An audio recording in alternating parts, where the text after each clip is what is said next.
દાહોદમાં ખનીજ વિભાગનો સપાટો દેવગઢ બારિયામાં ઓવરલોડ રેતી ભરેલા 9 ડમ્પર ઝડપાયા। ફાંગિયા સાકટણા રોડ પર ખાણ ખનીજ વિભાગની ઓચિંતી રેતી રેત માફિયાઓમાં ફફડાટ ફેલાયો છે। અંદાજે રૂપિયા 2.10 કરોડની કિંમતના વાહનો સીઝ કરાયા। ગેરકાયદે ખનન સામે લાલાક જિલ્લા પ્રશાસનની આકરી કાર્યવાહીથી ખનીજ ચોરોમાં મચ્યો છે હડકંપ। દાહોદ જિલ્લામાંથી ખનીજ માફિયાઓ વિરુદ્ધ એક મોટા સમાચાર સામે આવી રહ્યા છે। જિલ્લાના ખાણ ખનીજ વિભાગે દેવગઢ બારિયા તાલુકામાં ઓચિંતી રેડ પાડી ગેરકાયદેસર રેતી પરિવહન કરતા તત્વોની ઊંઘ હરામ કરી દીધી છે। લાંબા સમયથી મળી રહેલી ફરિયાદો બાદ તંત્રએ ફાંગિયા સાકટલા રોડ પર લાલાક કરી છે।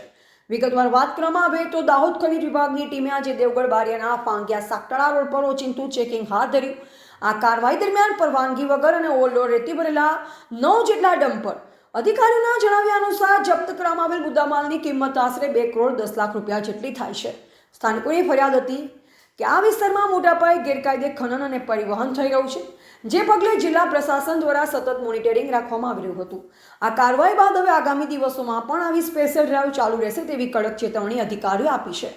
રાજ્યમાં ખનીજ ચોરી રોકવા માટે સરકાર કટિબદ્ધ છે, ત્યારે દાહોદમાં થયેલી આ કાર્યવાહીથી અન્ય ખનીજ માફિયાઓમાં પણ ભયનો માહોલ જોવા મળી રહ્યો છે। હવે જોવું રહેશે કે આગામી સમયમાં માફિયાઓના મૂળ સુધી તંત્ર પહોંચી શકે છે કે નહીં। અહેવાલ ભૂપેન્દ્ર સિબારિયા, ભારતીય સ્મિતા, દાહોદ।